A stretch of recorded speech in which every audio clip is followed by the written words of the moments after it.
Welcome to part 2 on codependency. A great session with Martha-Ann Rawlings. Hello, honey. Hey. And Dianne Hamilton from Nova Scotia. Hello, honey. Yes, hi. We are going to continue that very difficult but such a necessary subject because it really talks about all of us from one or the other angle. We spoke at first session on codependency, and I really want to encourage you to go and check this, listen to it carefully. Don't rush yourself, listen and maybe take notes or maybe repeat some certain things, because Martha and Dianne spoke incredible things that I know I could relate to as well as you will.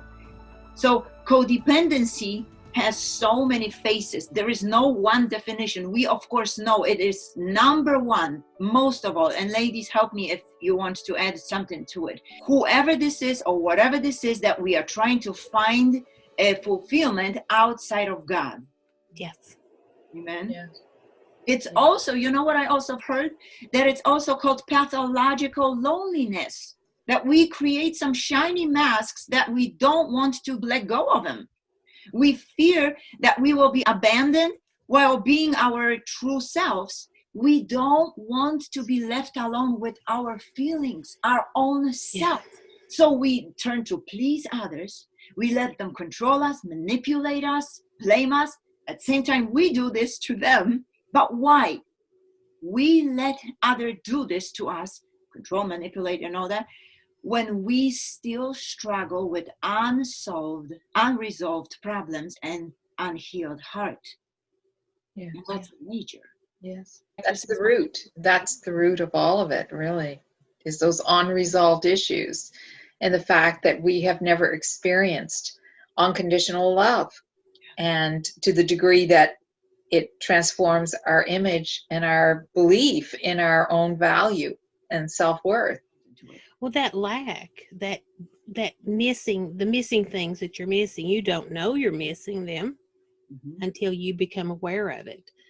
It's your normal. You grew up using coping mechanisms to make up for not having, a healthy family situation, people you could trust in.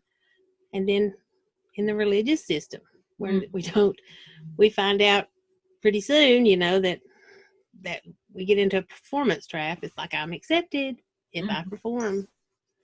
And notice what pain is. When I was preparing to this session with you ladies, I was thinking of codependencies versus pain. And I thought, I can't say versus pain because pain is so aligned with codependency. So I looked at definition and there was so many of them. And of course, we know pain is physical suffering or discomfort caused by illness or some sort of injury. But it's also called careful effort, great care or trouble, feeling restless, hopeless, with unresolved problem. That's what pain is. Isn't it codependency? And it has the same face. And then also it's deep sorrow, sadness, or depression.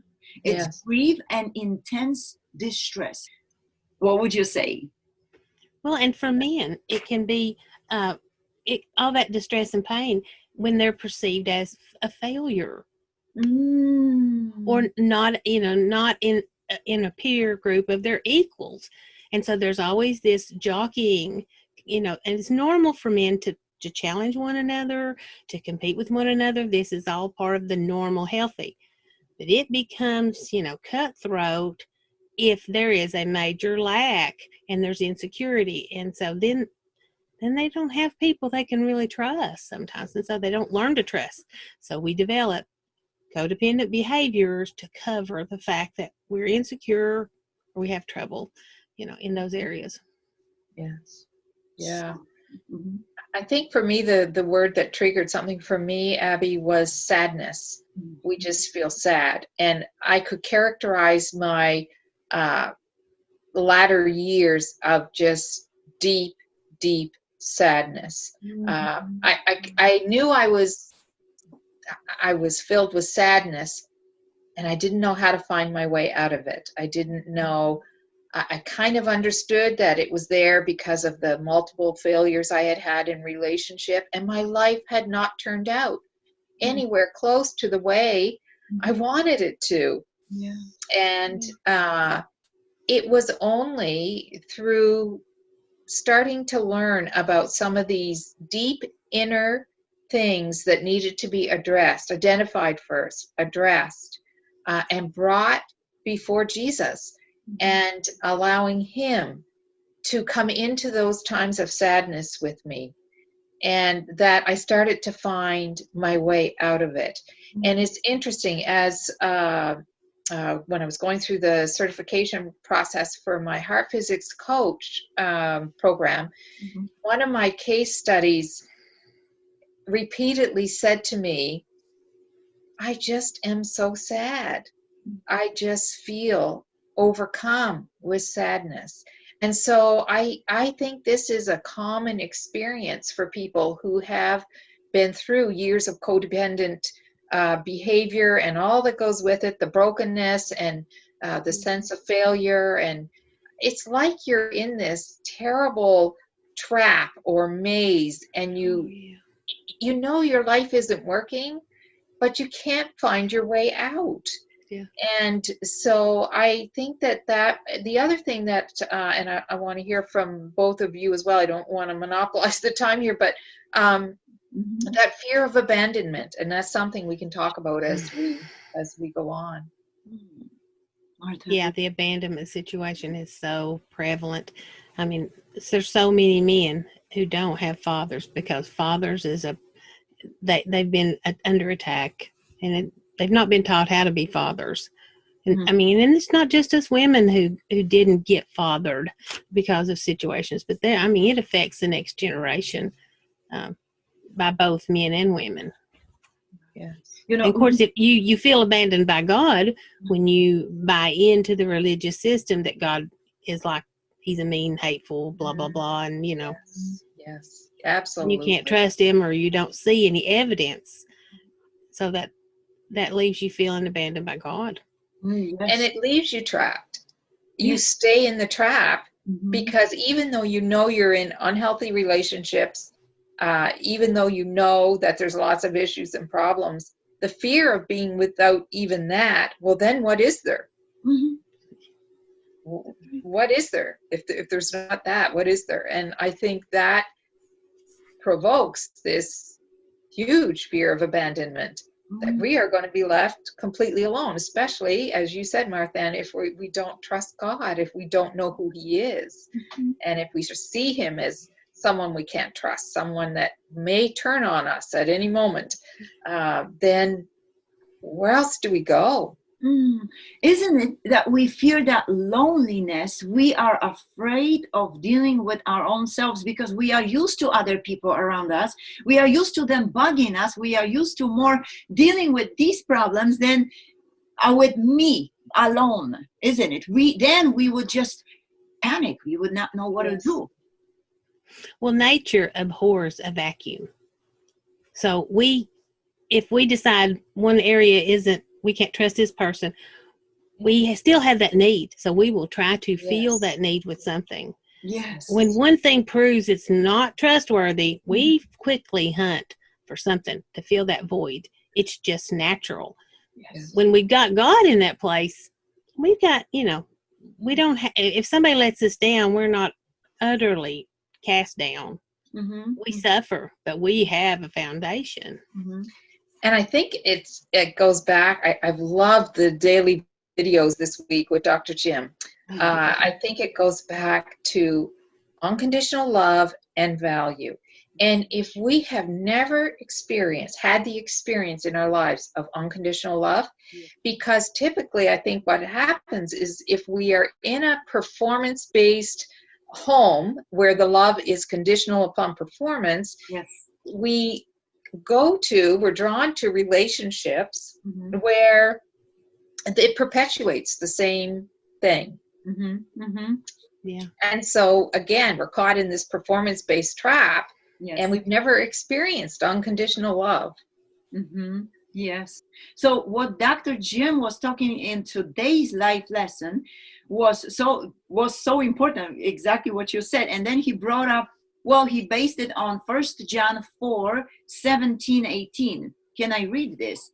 In this way, love is made complete, means perfected among us, so that we will have confidence on that day of judgment, because in this world, we are like him. And then 18 verse says, there is no fear in love, but perfect love drives out fear, because fear has to do with punishment. Again, because fear has to do with punishment. The one who fears is not made perfect in love. The one who fears is not made perfect in love. And perfected means brought to its expected end, to its mature form. Yes. I can relate that back to my childhood, where it was all performance-based. I never knew unconditional love. And so I perpetuated that in my relationships, and it got repeated over and over and over again. And so we have a lifetime often of not even knowing what unconditional love looks like, feels like, having never experienced it. And so maybe that's why there's such a difficulty in us relating to God's unconditional love. Maybe that's why, because it's just so foreign to what we've lived, what our experience has been. And Dr. Jim this week talked about, I love the way he framed it, because it helped me if I was going to be trying to explain it to somebody else. I had lived with a doctrinal knowledge of God's unconditional love. So for years, 30 plus years, I had repeatedly read in the Bible about God's unconditional love. So I understood it from a doctrinal, scriptural perspective. But that is nothing like experiencing it in your heart, right? Yes. So there is no substitute for experiencing God's love for yourself in an intimate, personal heart connection. And that fulfills, as Dr. Jim has repeatedly told us, that fulfills our number one need. To be unconditionally loved, which speaks to our value. And that's what we were created for. Yes, absolutely. So you talk about needs. I want to bring 7 main needs that have women and men. But before that, Martha, and would you like to say something? Comment on Dianne. Oh, she said it really well as far as experiencing it. When you experience it, it's yours. People can't talk you out of an experience. I mean, they can make a point and they can try to sway you, but you go, no, I was there. I know what it felt like. I know what happened. When we live in perfect unconditional love, we don't fear God in a way. We don't see him. That perception of angry God flees. It disappears. We're not afraid of his wrath, condemnation, and all this stuff. Dr. Jim spoke about it so well. I loved what he said. It was so good. When we experience God, our internal dialogues change. The thoughts that we rehearse constantly, what he said, what she says, who did I talk to, who did I listen? No, you begin to talk with loving God inside. If I can just interject this for a second, because this is so good, and I think it relates so much to what you're saying, Abby. In a recent coaching session, a client of mine was telling me about a meditation they had done. And in that meditation, there was clearly a picture of the old man and clearly a picture of the new man. And what I saw in that was, one picture was how this person saw themselves. The other picture was how God saw them. And there was a marked difference between the two, right? But when, through doing heart meditations and the number of other tools that we use, you establish in your heart God's unconditional love, and you establish who you are in him, that old picture, the picture of the old man, which is how we see ourselves, slowly disappears until at some point it doesn't exist anymore. Right. And I think that's important for people to know that that's possible. Wow. Very possible. Oh yeah, transformation. Yeah. Try to change yourself just from a cognitive point of view and trying to just behavioral adaptation. Yes. We're going to And fall flat on willpower. our face because our boundaries, Yes. our value and our worth that we feel in our own heart is what establishes how far we can go with just cognitive adjustments. Yeah. And they will eventually fail us if we don't see a result or if we are up against some opposition. And we'll sabotage. Yeah. We'll sabotage ourselves if we try to do beyond how we feel loved and accepted. Yeah. Exactly. I agree. Yeah. And you know, we fail in, I wanted to read Revelation 21:4. I am hooked on Revelation 21 lately. Like since 2 weeks, all I do is just I'm going back to it. But it relates to what you're saying. We forget that God says he will wipe away every tear from our eyes. The death shall be no more. We forget about future, what's happening. We forget about who God was and is now for us. We forgot that he says, neither shall there be mourning, no crying, nor pain anymore. There will be no codependency. I want to add that to that scripture, Revelation 21:4. For the former things have passed away. That means the pain, that being lost in us. Mm-hmm. Yes, so that's perfect. Yes, that's perfect scripture for that. And it does. And that can happen to us here on earth. That old way we see ourselves can pass away. And we do come to assimilate into our belief system who we are in Jesus, which is then what we live from. We live our lives out of that belief and understanding. My mother and a lot of the older generation, when I was growing up, when they would read that scripture, they wanted that now, and they would use different doctrines to form an escape plan. I don't want to deal with this pain. This is horrible. This is terrible. Lord, rapture tomorrow. That they had a let's get out of here plan. Codependency is very much making an escape plan all the time. We're jockeying for control, or we want fight or flight. It's one or the other. I'm either going to control this here, or I'm getting the heck out. True. And so, even with we want to numb ourselves in situations. I don't want to feel this emotion. I will use either a food, or a chemical in a food, or a substance to give me a different feeling. Yes. If I decide I don't want to be sad, I'm going to find something that will get me up, or some situation. If I'm involved with people, if that gets me up, I'm not dealt with the sadness. All I've done is override it with another option. And many times we're doing it with chemicals. Sugar is as effective in some ways, they say, as cocaine in the way your brain chemistry responds. Absolutely. But it's illegal. It doesn't look so demonic, let's say. It doesn't look like drug. It's not so obviously bad. So we take it in everything. Well, and with certain foods, and this has been my issue most of my life, was these foods that you eat, they can be full of all kinds of chemicals, but the bottom line is, if you eat enough of this stuff, you're not really sober. You're not.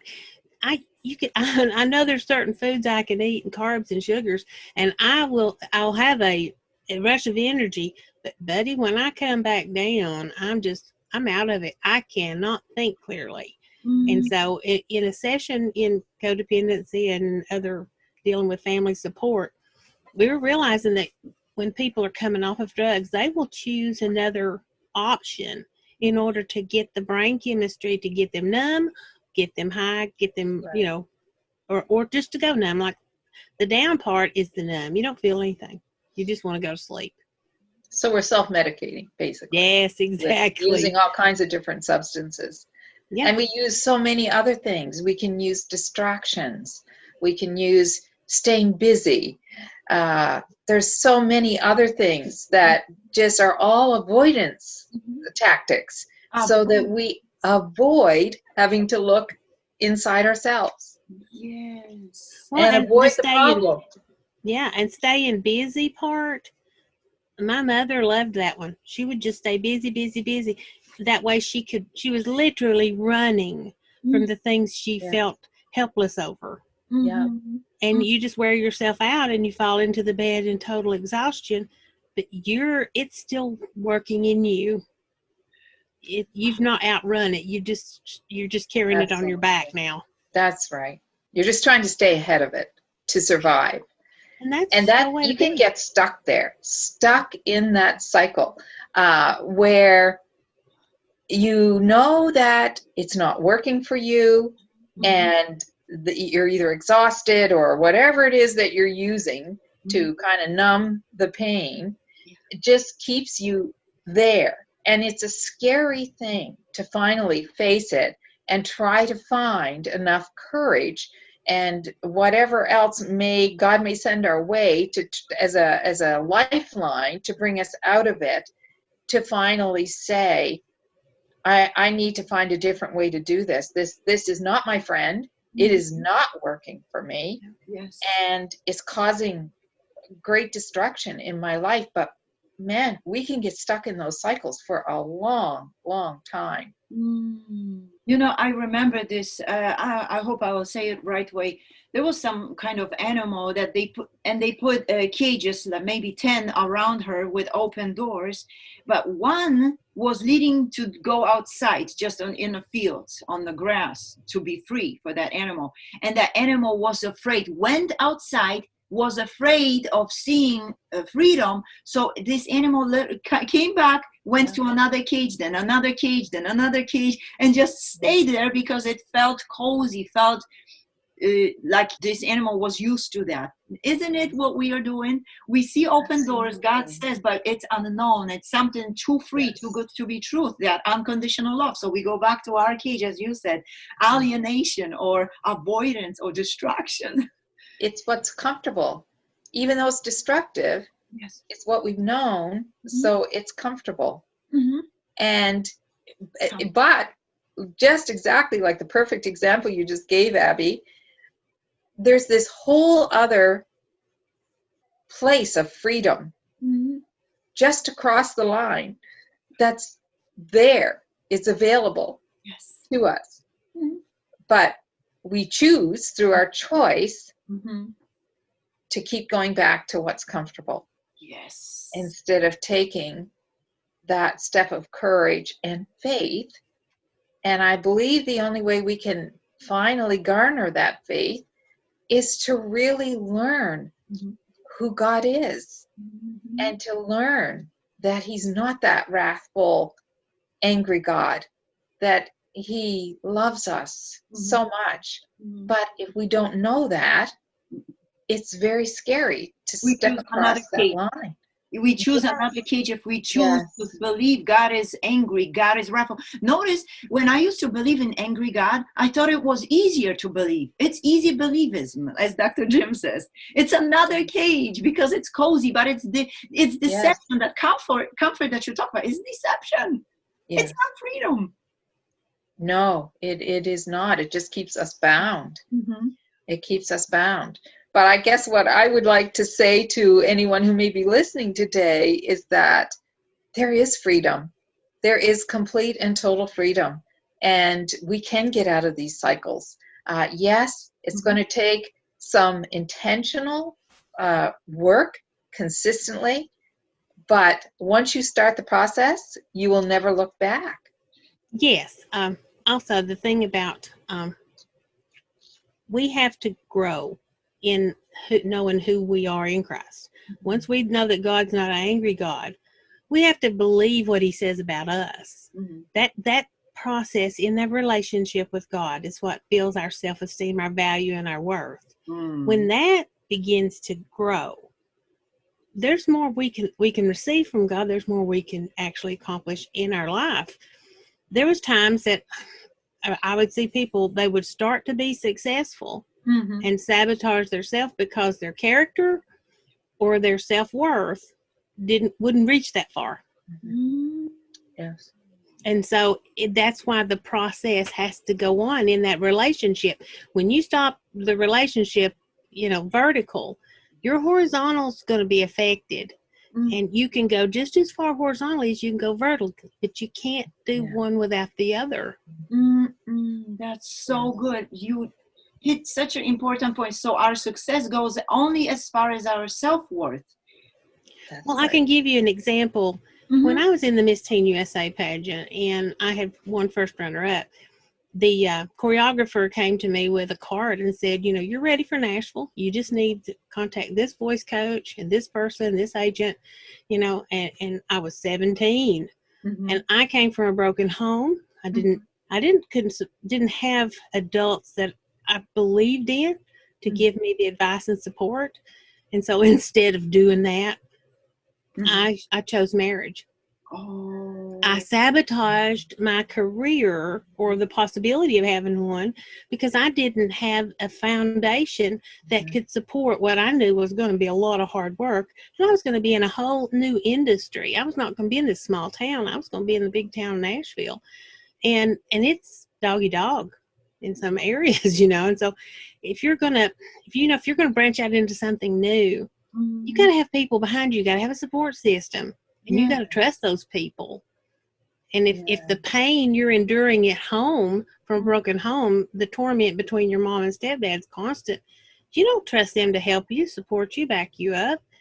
You feel like you're on your own and I've had enough of this. I'm getting out. That was my point. But don't take it as an excuse. If you don't have no one that believes in you, still do it. You feel fear, still do it. Even if you're afraid, just believe you can do it, right? Go on. You can find people. If your family is not there, you can find people. Yes. And that's it. It's like, but we're going to self-sabotage. If we don't have the character development, we're going to flounder anyway because we won't keep up the hard work. But there's another trap. Dr. Jim was talking about it last Saturday. I'll do it myself because nobody helps me. I have no support. I'll just do it myself. Yes. Yeah. How about that? Well, and that becomes, and that is in some ways, I came from a matriarchal society. A lot of women, a lot of powerful women. They were doing most of the hard work. And they were running businesses and they were controlling the situation. So really, you absorb what you're catching from what you're taught, whether you want to or not. And so I didn't know it at the time. Many times I would just get in there and do everything. If there was 10 buckets to be carried in my relationship with my husband, it wasn't long till I had 9 of them. And so what that does is that demasculates my husband. I mean, and I didn't want to be in competition, but yet here was the thing. It was that, if I'm going to criticize him, he'll just let me do it. And so then here we are. Well, if you think you're better than me, and it just destroys. When I have to do everything, when everything has to be my way, if I can't value another person, but how can I really value somebody else if I don't value myself properly? And there's the other rub, is that I'm going to be able to value you as deeply as I can value myself in light of my relationship with God. Yes. Yeah, and so I can empower my husband. I can empower my sons, because when you deal with sons, different from daughters, daughters can follow your example. Sons are going to start looking at you, and they're going to paint a picture of the woman that they're going to feel attached to, or they're going to choose the opposite. And so being able to respect your husband or respect other men in your family, honorable men, will teach, will help a son see how a woman is supposed to behave toward men. I had a really good father-in-law who, he lived in South Carolina, but he took a lot of that mentoring part for my sons. I just wish they could have been around him more often, or, in tandem. But, it's anything. A lot of times there's good coaches, teachers, for men if women are raising boys alone. Yes. Find them a good male model. Mm-hmm. And let it be one they can connect to, not just the ones you decide you like. So good. Yeah. Yes. Not just the one you decide to like. Yeah. I mean, they need to be good, valuable, but it has to be somebody that they can connect to, or they're just not gonna. Yes. It's just going to be a waste of time. But many times, what women do, a single mom, they build in their sons hatred towards mankind. Yes. They hate him, and he listens to it. He doesn't like, he may not even disconnect from mom, but he can hear it. He soaks in that anger towards men. So he is angry. Or if you're too powerful of a woman, if you're having to do everything and you never let people help you, they end up maybe looking for women who's going to do everything for them. That's a good point. They want a powerful woman so they can she'll just enable me, whatever I want. And that's not going to make for a good relationship at all. Yeah, very true. I think that it's interesting how what we each look to as a measurement of love. So in different relationships, we value different things, and they become our measurement for love. And often they're not healthy. They're not healthy measurements. And it can be performance. It can be lots of different things. But they're not unconditional love. So in relationships, we're not experiencing that one to the other. Often we create, or we end up in very performance-based relationships, which only perpetuates what we grew up in. And so I think we have to be willing to take a good look at, what do I use as a measurement for love? What speaks to me of someone's love? And is that really a healthy measurement? Is that really what God would say is actually an experience of love, if that makes any sense? Well, and sometimes people are in love with the idea of what love is. Yes. And they've watched these shows, and they have unrealistic expectations of relationships. And they don't really know how to value another person. So they have a whole list of things that they want to receive, and they're just looking for somebody to fill that spot. That's sort of like I'm looking to employ somebody in this position. Yes. And that's bringing somebody else in to enable my idea of what love is. Yes. And I can't let that person be who they are, good, bad, and ugly.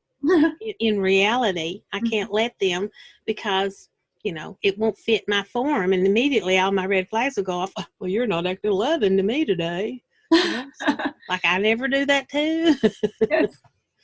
There's 3 areas that we're most resistant to change, and that is in the area of prosperity, physical healing, and loving relationships. These are the 3 areas that are most intimately tied to our self-worth. And so to the level that our self-worth and value has been developed, that's how far we can go in prosperity, in being able to receive healing, and being able to have a successful, loving relationship. It all breaks down to, who am I in Christ, and who is God to me? Yes. This is so good, and it goes so well with Dr. Jim book, Take Control of Your Life. And I just read at 8th chapter, I'm going through this book 2nd time in a row.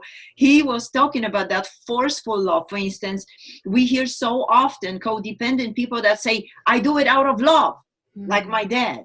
Didn't you experience this? My dad was forceful. He would be harsh. He would always talk depressive about life, and any role that he wanted to set in our house. I understand he had 4 boys. I have 4 brothers. He had to be strong, but not in that such a negative way. We were always nothing. He would just call us the worst names, and always saying, I'm saying this. At the end, I knew he was so mad. He kind of realized at the end how much he yelled at us, cussed and stuff, forcing something good. And then he would turn And I knew exactly. I almost spoke with him. I'm doing this out of love because you don't understand. You have to know this or this. Isn't it codependency? If you see God like that, that's how you're going to love. Yeah. And if you see God as angry, I'm going to make you do this because it's the right thing to do. I did my share of that. I think in my own family situation, there was a parent that would actually say to me, if you want me to love you, then you have to do this. And that was the messaging, that it was so overtly performance-based. And it was an impossible situation to meet the ongoing expectations and to sustain it. And so I was always in trouble. And then, of course, you get to the point where you go, I can't, I'm never going to be good enough. So you go the other way. And that's what, at probably age 15, I just began to go the other way, and sought out, people that should not have been associating with, and just began to rebel, and not even really understanding why at the time. But it just, those types of relationships you get into, and if they're in your home, you don't have a choice. But you quickly learn, I can never meet these expectations. So I'm never enough. I'm never worth anything. I used to wonder well into my adulthood, what is wrong with me? I saw myself as so incredibly flawed. Every situation I got into with people, I always saw myself as less than the people that I was with, because that's what I had learned growing up. And that's a very hard thing to get out of. But in Christ, it is more than possible. And Martha, you touched on something so important, and that is, if that's what you've grown up in, that's who you see God to be. And that is exactly what I had done. I mean, that's who I saw God as being. That exact same personality that I had grown up with in my home. And it was a life-changing, eternity changing time for me when I actually came to realize what I had done and got to know who God really was. The other thing that I wanted to bring up was, we have been raised in codependent, possibly abusive homes where we didn't feel loved or accepted. And we inadvertently carried those wounds in our own homes, raising our own children. I have adult children, and I have a couple of sons that are still stuck in the religious rut. And tough love is what they used to say to do to people back in the day. Just start setting your boundaries and tough love. Well, they don't really, they just tell you that, I'm doing this for your good. Remember you saying tough, do it for good. There's a way we can be loving, very loving, and still speak to their need. But we're going to have to do it from an experience. They're going to have to see the experience in our life, or just feel the weight of our words, our heart. And having those opportunities is speaking the truth in love. We can pray over those kids. I do often. I pray, Lord, I thank you that their eyes are open, and that their ears are open, and that you're sending people to them that they will listen to. I thank you, Lord. And I see the end result. I harmonize with God over them. And I don't share in those opportunities that I get to think about, oh, they're doing this or they're doing that. Someone asks how they're doing. I'm not going to talk about the stuff that I've seen that, I'm not going to magnify that. I'm going to magnify what more my faith is located at, because I can tear down my faith just sitting and worrying or asking myself, why are they doing this? And see, I get my love needs met from God. So if they aren't kind to me, or if they're hateful to me, I don't let it stick because they're not there to make me feel good. And anything they do loving toward me is their gift to me. I don't demand it. Yes. But I mean, I have my boundaries. I'm not going to let you abuse me. And I'm not going to enable you to continue to go and believe a lie. But, you know, we can't. God changed my situation. He got my eyes open. If he did it for me, he'll do it for my kids. Yes. So Absolutely. Because he set me up. He set me up real good. Yes. And of course I made the choice, but there were situations that just made itself so real to me. Yes. And that's why I came down the road I did toward healing. I'm so grateful I did. Well, God loves my kids as much as he loved me. Yeah.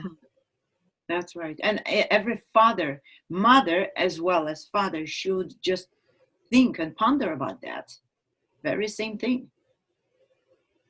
Getting out of the worry trap, getting out of the condemnation, you know. Don't be, if you're mad at your children over stuff, deal with that, because that's going to be a root. I mean, I've had to do that a lot. I've had to put off this anger. I've had to see who God is in this situation, and let go of, and let myself get healed all for the painful interactions that I've had with my children. Yes. Absolutely.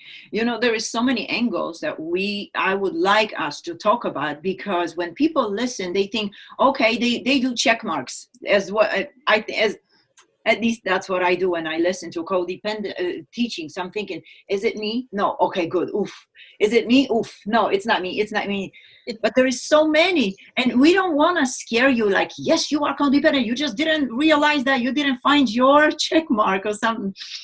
But it's not this session is not to condemn or scare you, but to free you, correct? So absolutely. I have some few points that I was thinking of, reflecting on my life and other people's situations. So often I'm trying to shift into another angle so we could relate to. So often, if we keep things under control, that's what Dr. Jim says. That's not mine. I wish I would be that. That's mine. He says, if we keep things under the control, we subconsciously think that we don't need to trust God and we don't need to submit to him. I got it. It's for broken people, not me. Like all these people that Martha Ann was talking about, or Dianne. Yes. You want to talk about that? Well, I mean, we want to be able to do it all on our own. We start that at age 2. I can do it.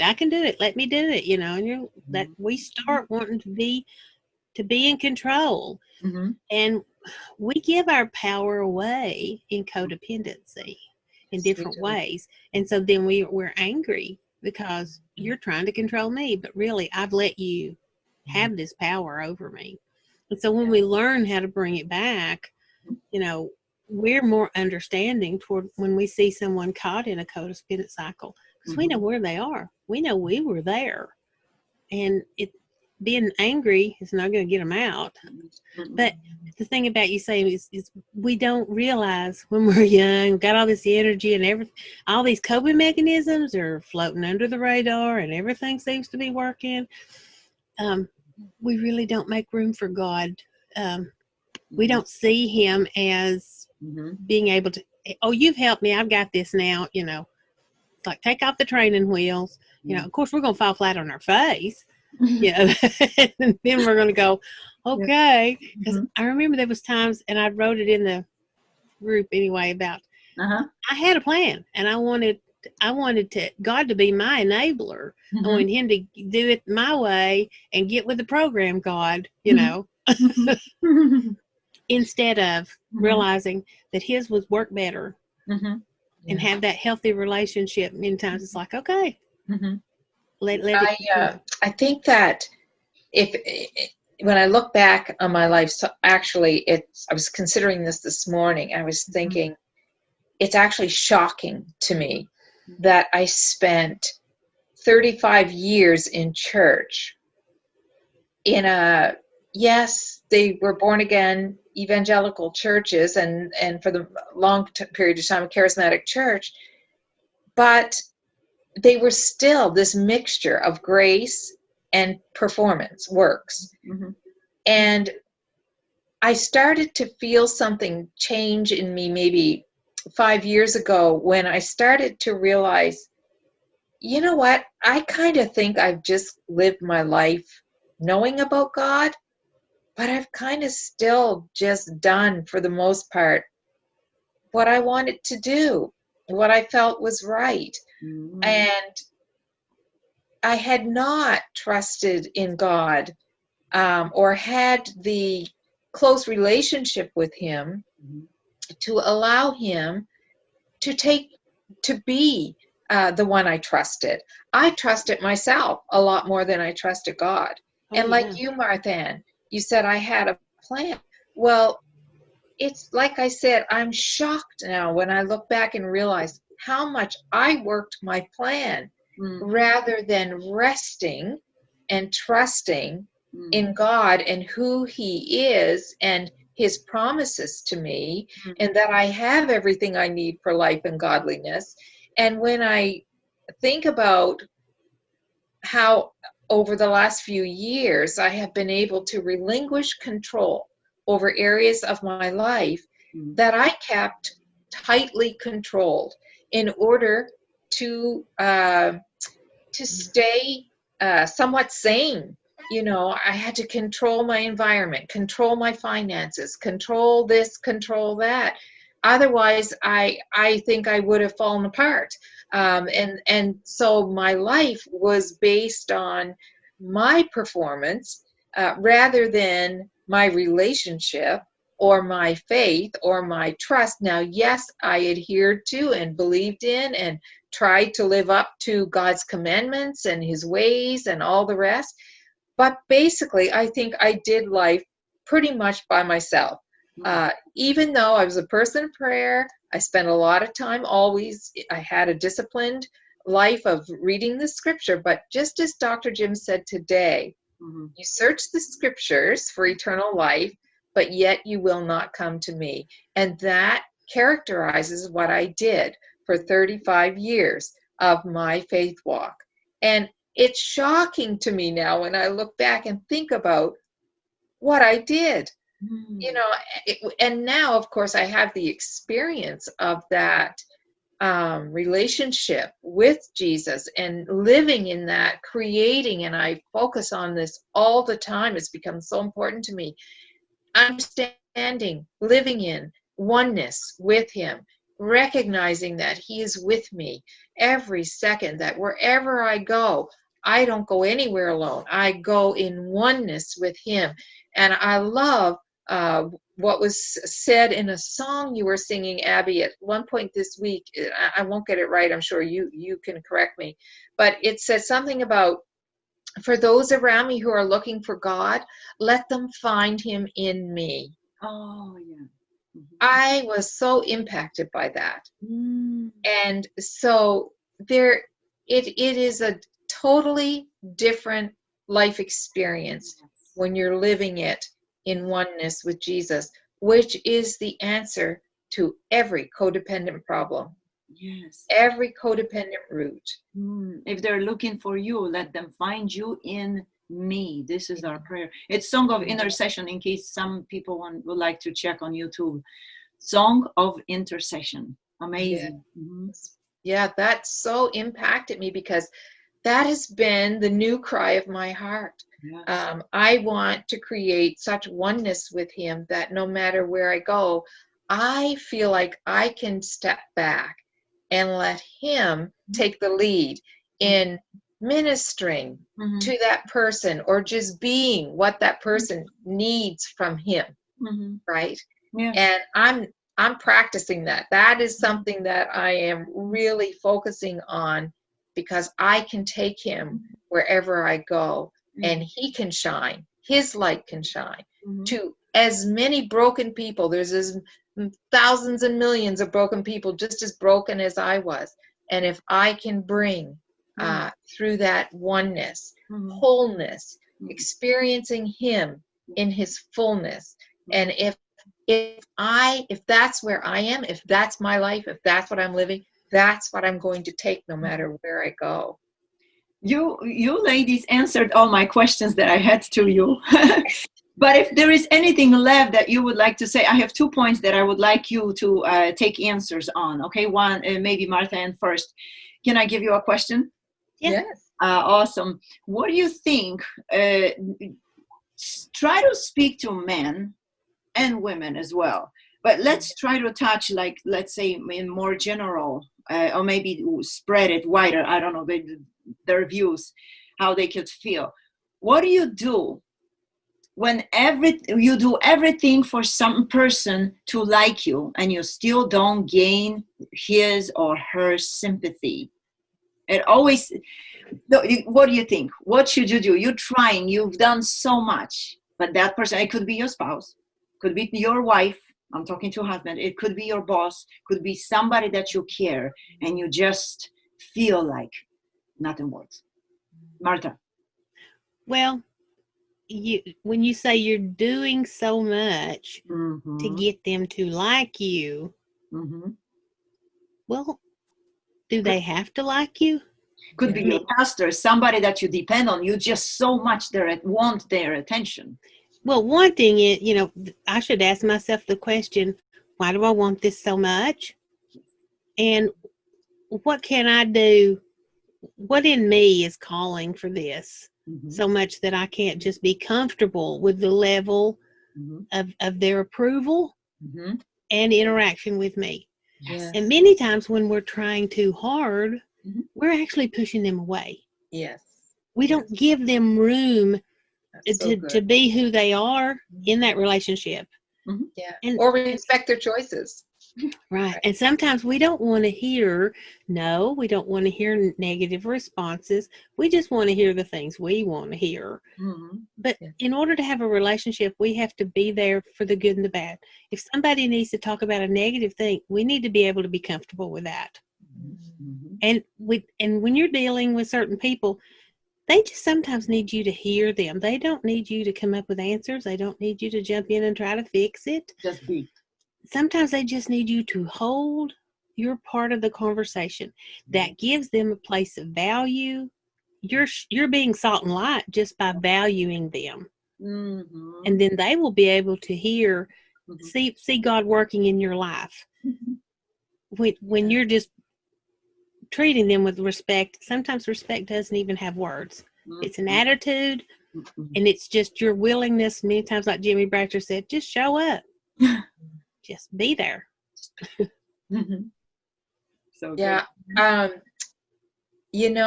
I think for me, I've been in that situation, Martha, and in relationships, obviously, over my life, where, as Abby said, more than anything, you want it to be a certain way. You want it to be successful and healthy, and you want to have that wonderful relationship, and it's not turning out that way.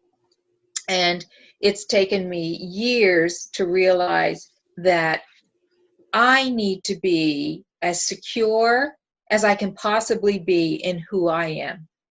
And then I need to respect other people's choices and decisions, that they may not like me.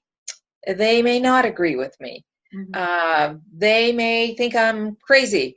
And I have to be so secure in who I am that I can respect. I can't control everything. I don't control the other side. And so I need to have the freedom to be who I am. And I need to ensure I am acting and living out of character and treating people properly. But beyond that, I need to respect their choices, likes, dislikes, either if they like me, if they don't like me, if they approve of me, if they don't. I think I try to stay open to good, healthy, constructive input from other people. And I think that's important. But overall, I need to be so secure in Jesus that it doesn't matter. It may not go the way I want it to go or I would like it to go, but if it doesn't, I'm okay. Learn to say no. Rock my world. Learn to say no to yourself sometimes and accept it, right? Yeah, it's acceptance. It's accepting other people, are who they are, respecting them that way, and saying, sometimes you have to accept this situation isn't going to change. And it's not because of me. It's other people have choices. Yeah. And they just may not choose in the direction I was hoping for. And so I need to be able to accept that and let it go. Yes, yes, so good, so good. So basically, both of you said, look at yourself, just bring mirror and don't judge that person. Don't try to control her, but look at you, what you can change about your desire, right? So it's back to identity in Christ, who you are. I'm loved, I'm accepted by Jesus, not that person. It doesn't have to be, even if it's boss that you think, oh, my relationship would get better if I just, got better relationship with him. My status quo or whatever would get higher. Another question to you ladies. Comparing. Talk to me about comparing with others. I understand this is, again, we fall back into that trap of controlling people. We compare ourselves because we wish they would be like us or we would be like them in stuff. And here is a point about men. What other people think about me? We are so wrapped up with this, and we spoke about it at first session, which was good. So I don't want you to repeat it, but just I felt like we left off somewhere. So I want to bring it back so you could, let's say, dig a little deeper if you can. So we think what other people think in our social circle, in our group, in our church, of course, our spouses trying to fit in, or maybe even our children at school. I have 3 children. I know what they are going through. They are so concerned about, Mom, I don't know if I can wear this or whatever this is. We all are binded with this. What other people think, even though we can't control what they think, do, and say, right?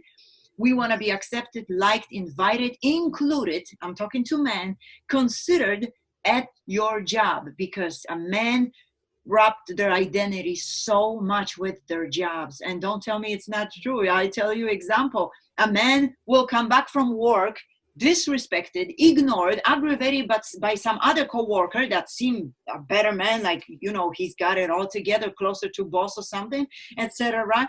And he comes home to a complaining wife full of crying kids. You know what he wants to do? He wants to run away. So I want to speak also to women before you give an answer. Please give him some space. Please just give him a kiss, if you may, and just make him feel accepted, loved, but do not complain. Don't throw at him that you should do this, all the list. Let him go and unwire. Give him some time to be with himself. Otherwise, he's going to run away and get a beer with other friends where he feels loved and accepted. Or it can be the other way around. I'm glad you said that. And then many times spouses, when they'll come in and they're upset, they're going, well, you think you've got it rough, blah, blah, blah. And so it becomes, a showdown of who's got a rougher situation. It's just a complain fest. And so love, a soft answer, turneth away wrath. Love will diffuse, but it doesn't mean it doesn't need to be dealt with. Yeah. It means that you need to calm down. You need to feel loved and accepted. And you need to be in a good place to discuss this with somebody. And that's just honoring your mate, going, your need, this is real important for you. I think you need to unwind. Or, when you give them a place where they can feel valued to talk about how they feel from their frustrations. Yep. Many times they just figure it out themselves. But if they don't feel heard, they've come from a work, maybe they didn't feel heard. The husband needs the wife to give him a place to feel heard. And vice I can versa. understand this from a bit of a different perspective. And that is, in my relationships, and I didn't intend, well, I guess maybe I did intentionally do this, but I guess I didn't know I was doing it. I ended up being the provider. So it was always me coming home or ending my work day after a very long, stressful day and needing space, just needing space, not needing to have that expectation of, okay, now you're home, go cook my dinner. And so I found that very, very difficult. And especially since it was a reversal of roles, really, of what maybe not so much today, but can be a reversal of roles.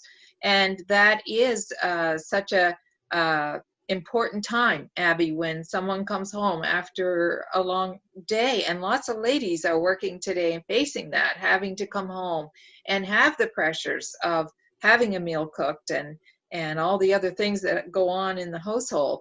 And so that period of time, when you finish your workday into the meal time, can be a real sensitive time for things to happen. And so, Abby, I agree with you. And thank you for bringing that up, because I think there are some very important things. And I think it goes back to, you had talked about the 7 needs of men and the 7 needs of women. Mm-hmm. And it's important for us to understand those so that we can come into this both in a healthy place and understanding what each other need to make it work. I will speak about this as soon as Martha, and would you like to take on it? Oh, well, role reversal can show up in all kinds of ways. Yeah. I mean, just even because in children too. Yes. I mean, because children, well, single parents can pull a child in and make them a surrogate spouse. They can put pressure on that child to fill in for the missing spouse. That's true. Yeah, which is they will come in from work and then they will start talking to that child, and so they set them up for being, codependent. Yes. In situations like that. It's just when you decide ahead of time how you're going to deal. If you see a pattern in your relationship, say, honey, this needs to be the time we talk about this, and vice versa. So in a good relationship, you shouldn't end up with a pattern like that. You should find a way to say, well, when would be the best time? And then do your best to enable one another, empower one another. Exactly. To follow through on the agreement. See, it's when we have unrealistic and untalked about expectations that we fall into some of these traps. Yeah. Where I'm expecting you to listen to everything I say, and I'm expecting you to make me feel loved. And so when we're able to talk about our expectations, and when we're able to let go of ones that aren't realistic, then we can foster a good relationship. Yes. I'm sorry. Oh, I'm done. So I'm gonna bring up these 7 needs of men. And again, I cannot frame any man because there is so much more. And 7 needs of women that are only general. Again, that's the glasses that we wear. Those are needs that God created in us. He put needs. So we don't want to speak deliverance prayer over your needs and say sexual need go away. Of course, we know it's bizarre. It's crazy because God created certain things in us. But again, if they are not fulfilled first and foremost in God, those are the main areas where we fall in codependency. So here is men, and please interject, ladies, if you want to talk on certain points. Here is men. First and foremost, man needs praise and approval, and that can be shocking. What? Man needs praise and approval. Men have infamously tender egos. And this is, again, those are needs that they will never admit. But it happens. So again, we don't want to be a bunch of ladies that talk about men. We're going to talk about women as well. We have to talk about humanity right now. So men, again, I'm going to say it, needs praise and approval. Men have infamously tender egos. If this need isn't fulfilled, even for us as a wives, they become codependent. Or if they didn't have father, they become codependent. Number 2, interject, ladies, you're more than free. Number 2, man needs respect. Men feel respect as love. Respect is as love. Number 3, a sense of sexual connection. And it's different. Look, now number 4 is emotional intimacy. So it's different than sexual connection. We cannot put it together. I'll blend it together. He just wants sex. No. He wants your sexual connection, and then he wants emotional intimacy. You've got to be his friend.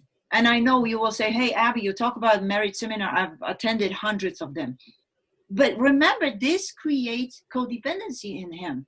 Another, number 5 is space. Didn't you talk about space? Yes. He needs space. Give him some space. This is so important for men.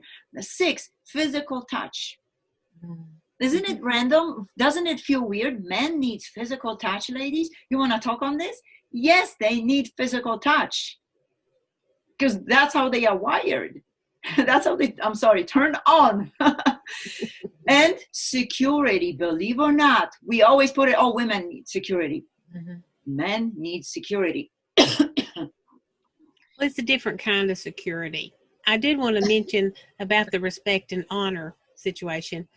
My great-grandfather always referred to his wife as Mrs. Oakley. He never called her by her given name. They would come by and ask for her by name, and he'd say, Mrs. Oakley's in the house. And so he honored her position as wife with his statement. And of course, he was born in the 1800s. So there's that. But they did. They valued and honored the position as husband and wife as different from just you. That's excellent.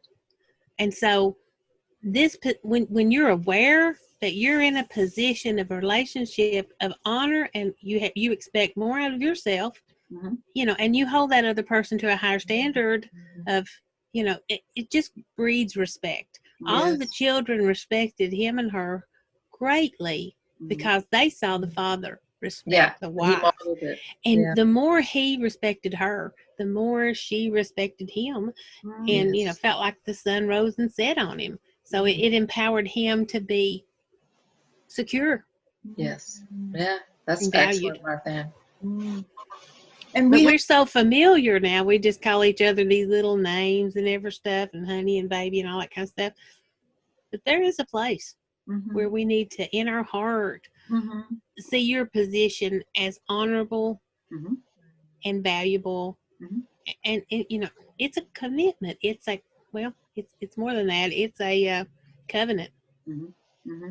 As I imagine that, Martha, and it makes me feel very warm in my heart. You know, as I imagine experiencing that.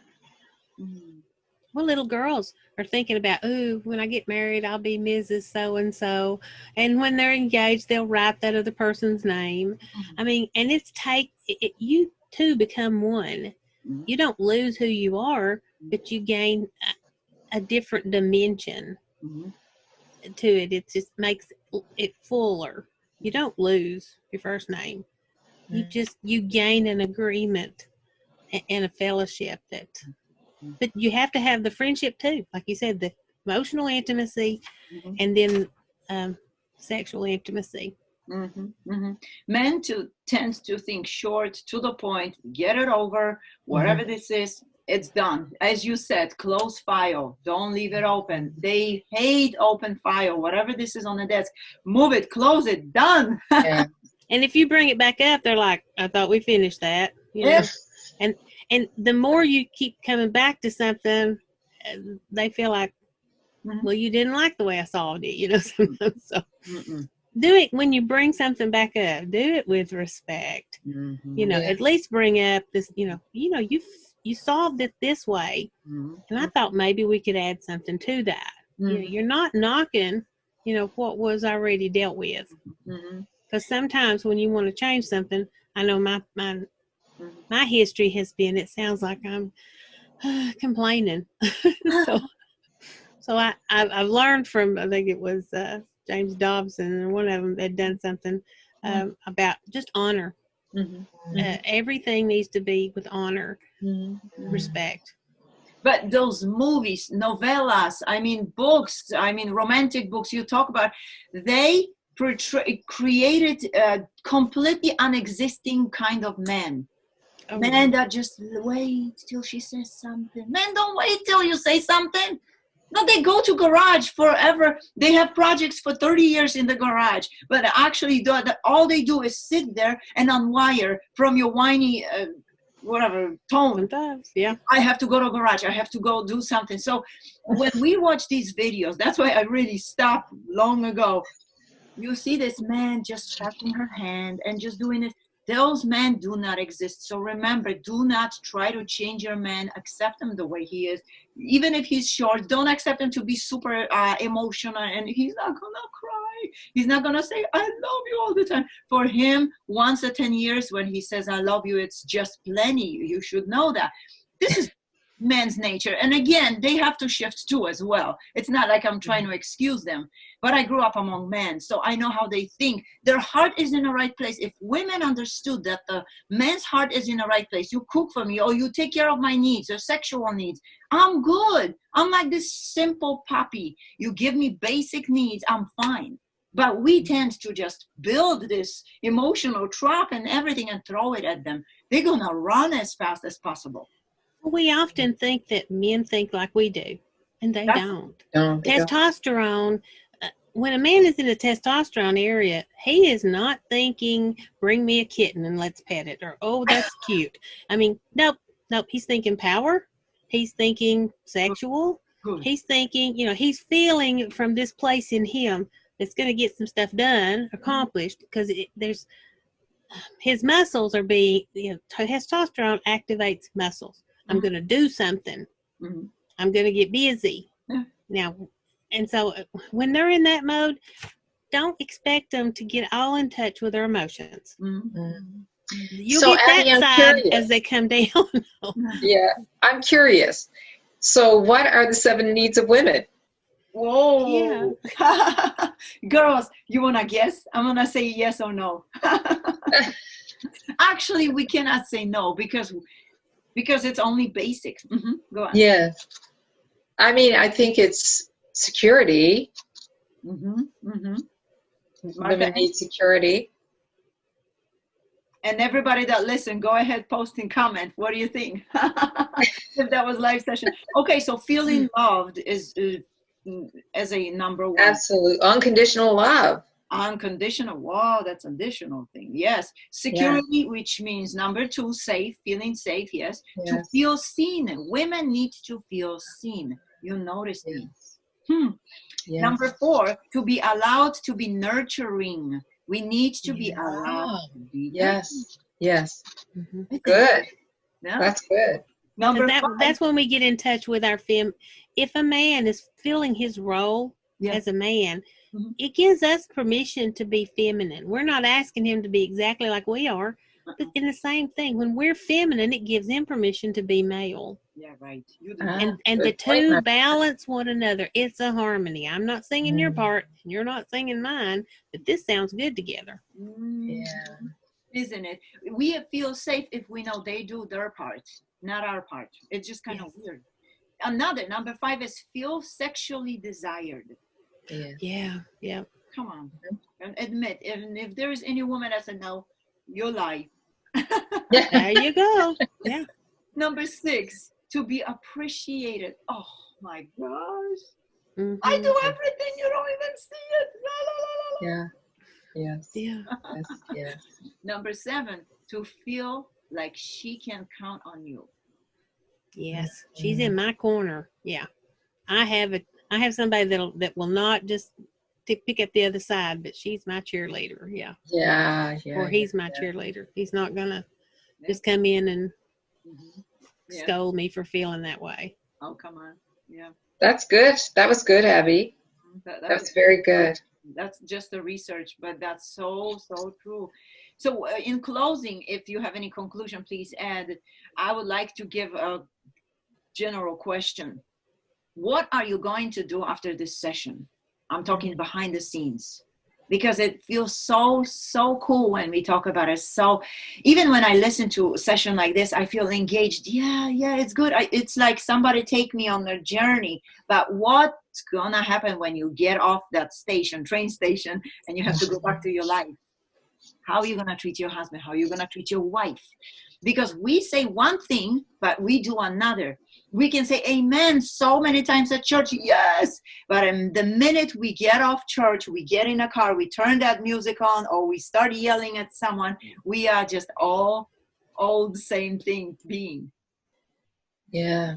And I think there's a couple of other questions. How will I treat God? How will I prioritize God in my life and how will I treat myself Mm-hmm. and prioritize Mm-hmm. myself in God, in Christ. Because it's out of those two things that we bring everything into our other relationships. Mm-hmm. Are you going to persuade your heart with God's truth or your old patterns and thoughts that you think they are right outside of God? Martha, and your opinion? Yeah. I've got to decide that these things that I'm using, my coping mechanisms of control or escape, are not working. They're not building my relationships. And I don't need to be trying to use them with God, trying to escape. You know, when the Holy Spirit's dealing with me, I don't need to just want to go, well, I don't want to deal with that right now. I'm just asking myself to be more aware. Yeah. And open, because I know the more I'm open to the Holy Spirit and dealing with me, to put off and put on, to let go of the things that don't work, and to look for healthy ways to get that need met. Yep. Denying I have a need will set me up for a problem. Yes. It doesn't go away. And if I'm wounded in an area and I don't want to even think about that need, I'm still going to need to be healed from that, because that's one area where God can't take me. He can't spread my boundaries because of my woundedness. Yes. And so I want to be healed in all the areas where I'm wounded, because I want all the good that He wants to work in me and through me and for me. And so my area is just to keep being sensitive and working through the pain. Yeah, so much of that comes from resting rather than striving. Oh, yeah. And understanding that we have everything we need. He has promised it to us. He is trustworthy. And it's resting rather than striving. On that issue of how we want people to see us, how we want accepted, there's a verse of scripture that's really been helpful for me. The Bible says that when a man or woman's ways please the Lord, He makes even his enemies to be at peace with him. Yes. And so it's not my job many times, if I've done everything the Lord told me to do, I just need to continue to trust, Lord, you've got this. And it doesn't have to look like what I want it to look like. I'm willing to see it from your perspective, that you will bring me to the place where I need to be. If I'm having to be at work here, you can turn my enemies, into people who get along with me. And He does. Yes. He does. No question. Yes. And remember Philippians 4:13. Philippians 4:13. All things are possible. So I can overcome my problem. And there are people I sense that may say, ladies, you are talking about all these issues, but I don't want to be prideful, but I don't have any problem. I don't experience any of these problems. Very often when we think this way, and we're not here to tell you, yes, you have a problem, yes, you got it, but we all struggle somewhere, subconsciously or consciously. We are just not aware, or we don't see that angle where we are hurting. Very often, God wants to come when we unite with God in a heart zone, in a secret place. He says, look, I want to heal you. And when I've been there, ladies, I felt God showed me things I was not aware. And then I was doing something. For instance, one of my things is that you notice this. It's funny that I'm going to say it, reveal that. I laugh after what I say, because I realized I didn't know. I didn't even know I laughed. But until I saw myself and Jesus showed me, I want to heal you from this, because yes, it's good to laugh. It's good to have a joy, but you do it as a pacifier, because you're so low, you think so low of you, and I don't. Do you see this? And I'm telling every listener, and you ladies, God wants to check our heart, and He wants to heal us from these wounds we don't even see. Yes. Big. It's big. Yeah. It is. And as you said, Abby, I think the concern is that we've talked so much about, we've given a lot of examples of how codependency creates issues and creates problems. But I hope what people take away from this is that there is a way out. and his name is Jesus, and Amen. that he is our source, he is our deliverer, he is everything. And when we continue to make him our source for everything, we will not experience these codependent needs any longer. We have everything we need for life and godliness. It's in him. He is our source.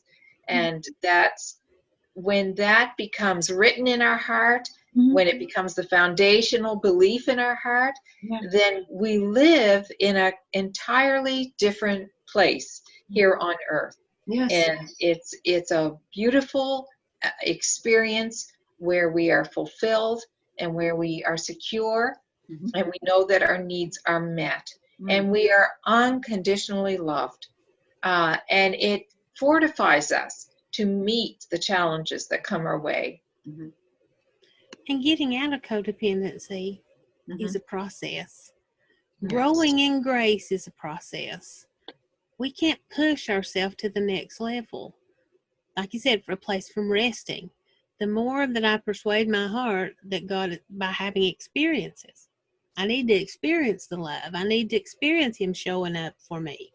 And these all, line upon line, precept on precept, I build a strong foundation of who God is and who I am in interacting with him. Because that is where I live from, my experiences with God. Yes. And I don't need to push myself by judging myself harshly, saying, well, look where you're at, you know. But it's what it is look where I'm at, you know. I'm in you, God. And this is where I'm coming from.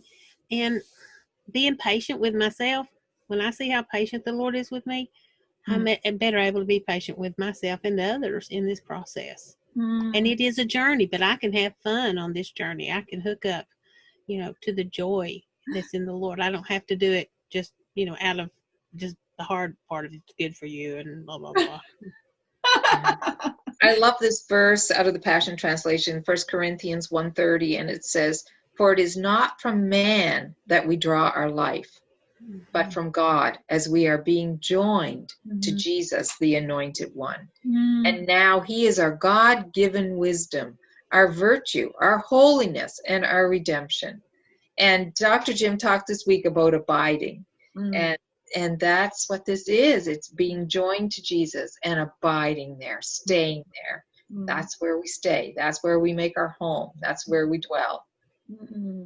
Nothing can separate us from the love of God. If we realize that, it's Romans 8:38, I believe. Nothing. If we just abide in these words, if we even spend some time with God's word, it's going to be freeing. Absolutely. Yes. And can I go back to 1 John 4:16, what Dr. Jim spoke? I just, you know, I read it on the tablet of my heart. And so we know and rely on the love of God that he has for us. God is love. God, it doesn't have feelings of love. He's not kind of loving. He is love. Whoever lives in love lives in God and God in them. We quoted before. And last one from Romans 5:8. I just want to say on love. But God demonstrates his own love for us, for you, Martha Ann, for you, Diane, for you that listens to it. In this, that while we all were still sinners, Christ, what did? He died for you. Amen. Yes, absolutely. Martha, and you want to say something in closing? Well, knowing who I am in Christ and experiencing it. Learning it is one thing, but letting my heart get fully persuaded, letting myself have experiences where he shows up and is loving in me and through me. See, I can't love other people any more than I've seen God, experience God love me. I'll be doing other kinds of love, but if I want to really love people, it's because I've had an actual experience with the love of God, and I can draw out of that. That is a well that won't run dry. Yes, so good. And I got to love myself from there too. You know, don't start judging myself, because I'll judge myself less the more I feel loved. That's so good. Diane, you want to say last words? think I've probably said more than enough, but I think along the lines of what Martha Ann just said, I think it's so important that as we do become one with Christ, as we do experience His love, that we see our old habits of condemning ourselves, criticizing ourselves, judging ourselves dissipate. We don't have, when you start to learn that you are accepted, you are valued, you are this is a huge one for me, to find out I was wanted by God. And so when you are experiencing that, it just changes what's in your heart, and we don't any longer, I think, gravitate toward those habits of self-condemnation. It's impossible. And we start putting pressure on other people to try to meet those needs. We let so many people off the hook when we're getting our value and worth from that intimate relationship with Jesus. Yes. And they see the effects of it in our life, and they go, "What are you doing? Where have you been? And who have you been talking to?" So thank you so much, ladies. I love you, and I thank you for sharing so openly your hearts and your experiences with God and your wisdom. Can we close our eyes for a second and say thank you, Jesus? Jesus, Daddy, we thank you that we measure our love based on and we look up to you, that you are our ultimate and the only desire. I thank you that you free us, all of us. Whoever listens to it, maybe next week, maybe next year, whoever is connecting right now, you are outside of time. He is connecting here and now with you. Jesus, we thank you for abiding, unconditional, awesome love. And we want to just stay there in this heart zone. Thank you, God, that there is freedom for men. Thank you that there is freedom for women. There is freedom for children. There is freedom for new generation that's coming. The old generation, thank you that we don't have to look at pasts. Thank you that there is a kingdom of God, a reality that we can live here and now. We don't have to wait for a future. Thank you for the blood of Jesus. Thank you for finished work of the cross. Thank you for hope. Thank you for the power. Thank you for your presence, for your healing, and for your word that is always with us. That is giving us life, love, and light. Always, always, forever. Hallelujah. Amen. Thank you. Lord. Thank you, Lord. So I'm going to say thank you so much. And it's so hard to finish. I don't know what to say. Say just bye-bye. It's just that we love all of you.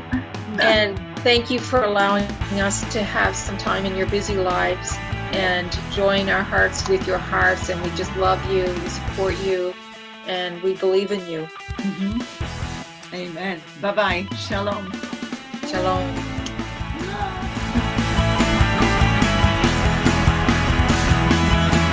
Ready, set, go. Codependency. No.